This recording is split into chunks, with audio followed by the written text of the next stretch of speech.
Trending topics நிறைய இருக்குங்க. இன்றைக்கி வந்து பார்த்தா விஜய் சார் வந்து பார்த்தா சிபிஐ ஆஃபீஸ் வரைக்கும் போயிருக்காரு. திரும்பியும் வந்து பார்த்தா விசாரணைக்கு வந்து பார்த்தா கூப்பிட்ருக்காங்க போல் டெல்லிக்கு. ஸோ திரும்பி இன்றைக்கி விசாரணைக்கு வந்து கிளம்பி போயிருக்காப்புல. ஸோ ஏற்கனவே முன்னாடி வந்து பார்த்தீங்கன்னா இந்த மாதிரி 12ஆம் போயிருக்காப்புல. அப்பயே போட்டு வெளுத்து 6 மணி நேரம் வந்து வச்சு அனுப்பியிருக்காங்க. ஸோ திரும்பி விசாரணை பண்ணும்போது அது என்ன கான்சிக்வன்ஸ்ன்றது ரொம்ப சீரியஸாக போயிட்டு தெரியுது. கரூர் சம்பவம் வந்து 41 பேர் இறந்தது வந்து. ஸோ மேலும் வந்து பார்த்தீங்கன்னா ஜனநாயகம் திரைப்படம் வந்து பார்த்தீங்கன்னா ரிலீஸ் ஆகாமல் போச்சுல, டிலே ஆனிச்சில்ல. ஸோ இந்த டிலே ஆனது காரணமாக காட்டி வந்து பார்த்தீங்கன்னா ஜீவா அவர்கள் வந்து என்ன பண்ணியிருக்காரு பார்த்தீங்கன்னா ட்ரிபிள் ஒரு படம் ரிலீஸ் பண்ணியிருக்காப்புல, தம்பி தலைவர் தலைமையில் நினைக்கிறேன். ஸோ அந்த படத்தை வந்து பார்த்தீங்கன்னா 30ஆம் ரிலீஸ் பண்ண மாதிரி பிளான் பண்ணியிருக்காங்க ஜனவரி எண்டில். பட் ஆனால் திடீர்னு வந்து இவங்க வராமல் போனனால இந்த கேப்பை நம்ம யூஸ் பண்ணிக்கலாமே சொல்லிட்டு ரிஸ்க் எடுத்து ஜனவரி 15 வந்து ரிலீஸ் பண்ணாங்க. ஸோ படம் வந்து நினச்சபடி சூப்பராக போயிட்டுருக்கு. அது முக்கியமான காரணம் ஜனநாயகம் வராமல் இருந்தது அப்படின்னு சொல்லியிருக்காரு. ஸோ அது வராமல் இருந்தாலும் லாங் கேப் கிடச்சி எங்களுக்கு வந்து படம் சூப்பராக ஹிட்டாக போயிட்டுருக்கு.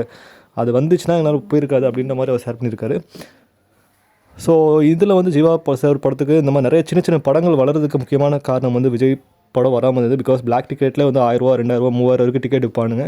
ஸோ அந்த மாதிரி கொள்ள அடிப்பாங்க. சினிமாவில் அவ்வளோ ஊழல் பண்ணக்கூடிய ஒரு நடிகர் படம் வராமல் இருந்தனால மற்ற நடிகர் படம் அவங்களோட நல்ல என்டர்டெயின் பண்ணுற படம் வந்து பார்த்தா மக்களை ரசிக்கக்கூடிய வகையில் இருக்குது. ஸோ இதை பற்றி உங்களோட கதை வந்து கமெண்ட் பண்ணுங்கள். ஸோ சென்ட்ரலில் விஜயை போட்டு பொழன்னு பொழக்கிறாங்க, அதுதான் நல்லா தெரியுது. ஸோ அதுக்காக பயம் கிடையாது. இவர் வந்து ஆக்சுவலாக வந்து படம் ரிலீஸ் ஆகலைன்னா போய் மண்டி போடுவார். எடப்பாடி பழனிசாமிட்டும் சரி, அதுக்கு முன்னாடி வந்து ஜெயலலிதா மட்டும் மண்டி போட்டார். ஸோ அதே விஷயத்தை தான் இப்போ திரும்பி பண்ணுறாப்புல. ஸோ படம் ரிலீஸ் ஆகணும், ப்ளஸ் இன்னொன்று இந்த கான்ஸ்டியூன்ஸ் முடியும்னு சொல்லிட்டு அவர் விசாரணைக்கு போயிட்டே இருக்காரு, ஒத்துழைப்பு கொடுத்துட்ருக்காரு.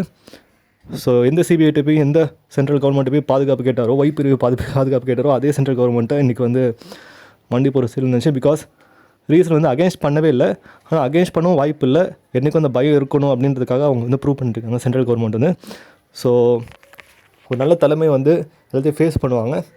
ஃபேஸ் பண்ணுற அவருக்கு மெச்சூரிட்டி இல்லை. ஸோ 50 வயசு மேலே ஆகியும் ஒருத்தருக்கு மெச்சூரிட்டி இல்லாமல் ரொம்ப கவலைக்கிடமாக இருக்குது. ஸோ இதை பற்றி உங்களோட கருத்தை வந்து கமெண்ட் பண்ணுங்கள். லைக் பண்ணுங்கள், ஷேர் பண்ணுங்கள், சப்ஸ்கிரைப் பண்ணுங்கள், மறக்காமல் இல்லை கண்டிப்பாக வச்சு